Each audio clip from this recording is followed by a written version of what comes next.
Lots of broadcasters do good things. There's no question about that. But at the end of the day, our current media environment is not measuring up to the challenges the country faces. Take the state of our news, and since I'm from the FCC, let me just talk for a second about broadcast news. We rely so heavily on our broadcast media for so much of the news we must have, for emergency and public safety information, for public affairs programming that is essential to our civic dialogue, and for programming that reflects the great cultural and ethnic diversity that comprises the great tapestry that is America.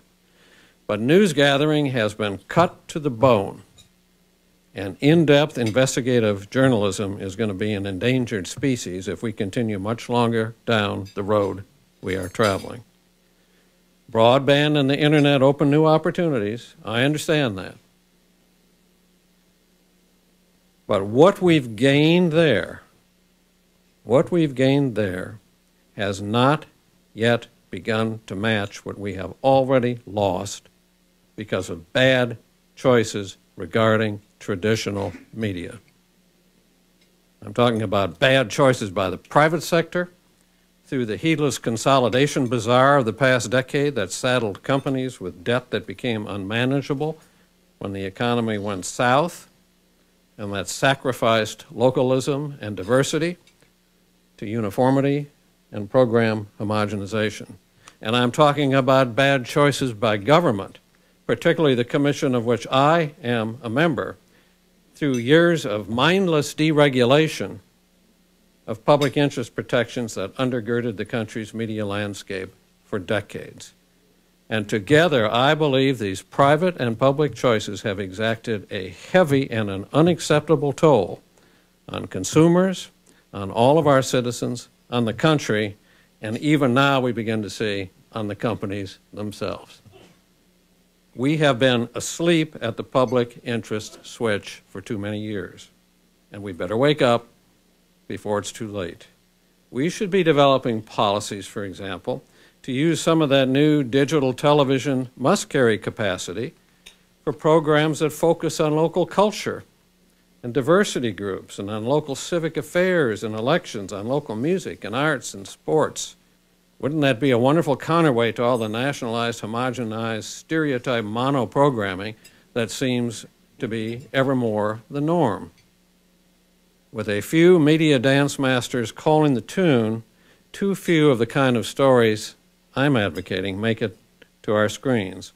Too little real hard-hitting journalism, too little news about what's really going on in America. And I think we are playing with fire, letting that happen. And I think we're taking huge risks with our democracy. And I think we need to change it, and I think we need to change it now. For openers, maybe, just maybe, one year FCC looks at a station's license renewal, instead of just stamping the postcard that comes through the door, maybe we should be asking how that station is serving the interests of its locality. And maybe the answer should determine our action when we look at that application. Well, I think Ralph's probably getting nervous that I'm talking too long. Oh, no. not at all. As long as everybody's eating the salad, it's fine. But I can't help myself in front of an audience like this. Incidentally, I just see my colleague there, Debbie Tate, back there at the table. I didn't know she was here. Delighted to see her.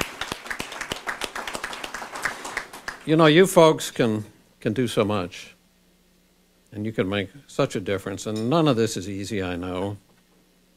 But when have any of you had an easy road? The good news is the country has started down the right road now under new leadership of government, and we've gotten opportunities, I said, to get some good things done. We've got that window of change opened. But you know as well as I, and you know better than I, that just because windows are open, we don't know how long they're going to stay open. So we've got to act while we can. And there are powerful interests on the other side who may outlast us.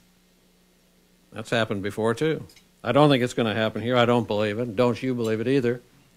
If we put these issues at the top where they belong, and if we work together and plan smart and really mobilize our families and friends and colleagues and brothers and sisters across the land, nothing can stop us. And when we succeed, and succeed we will have done a lot to redeem the promise of America. And I think the fight's worth it, don't you? Thank you very much. My name is Commissioner Ann Boyle, and I am a Public Service Commissioner from Nebraska, here with the National Association of Regulatory Utility Commissioners and Commissioner Copps. While this may not be a softball, it's not even a hardball. You mentioned the media problems that we have in today's world, wherein most of it is sensationalism, little of it is in-depth journalism. What can we do as citizens? So when you get that postcard asking for renewal of a license, is there a forum for citizens to write in and say, I've talked to our station here, all they do is sensationalism about crime and things like that, but they never give us talk about in depth about the problems we have in Washington and balanced coverage as to what that would be so that we can all learn? Well, thank you, Ann, and that's the important thing, getting that kind of input. You know, back in 2003, when the Commission was entertaining the idea of just about getting rid of most of our media ownership rules, and some of us started talking about it, and a lot of people said, oh, nobody cares about that issue. So we went around and had some hearings around the country and piggybacked on hearings of some other groups. And lo and behold, I found that people did care about this problem, and that people knew about it, and they knew that something was wrong with the news, and they saw when that big company came in, the newsrooms got shut down and journalists got fired and all that. So as a result of that, 3 million people contacted Congress and the Federal Communications Commission. When I went to the FCC, I didn't know 3 million people knew there was a place called the FCC. But they cared enough to do that, and it was shortly after that that the Senate voted twice to overturn what the Commission then did. The House was poised to vote. If the leadership had given it the opportunity for a vote, it would have overwhelmingly passed, and then the courts turned those bad rules that had been pushed through the Commission around and sent them back. So we have to facilitate that kind of input, and I think one of the things that Chairman Janikowski and some of the really tech-savvy, smart people that he's bringing to the Commission are doing is going to make that website a lot more hospitable to the kind of input that you're talking about. To get something in there now, you have to be more of a genius than most people I know, to find the proceeding and to get it registered and to have any confidence at all that anybody's going to look at it. But every American has a right to comment and complain. As I said, we're trying to reach out beyond Washington, beyond the corporate lobbyists and the lawyers, and get the input of people who experience this every day, who know what's going on in the media because they see it on their television sets and hear it on their radios. In addition to that, we'll have proceedings, I think, in the next months on this, open dockets and all, and we'll be going around. I'll continue to do the kind of hearings I'm doing, and I'm sure I'll be joined by my colleagues. So you can have all the good organization in Washington and all the bright ideas in Washington, but I think if I've learned one thing in public life is if you don't have some grassroots support, it's very difficult to get anything done. And there were a lot of senators and congressmen who told me in 2003, after we voted those rules through and after they went home, they said, I had a town hall meeting, and lo and behold, people stood up and said, Congressman, what about this media concentration problem? He said, I didn't know people really cared about it, but they did, and then Congress came back and acted. So your point is well taken, and I'm hopeful that we're going to make it easier for folks to do that, but it depends on you folks talking about it too.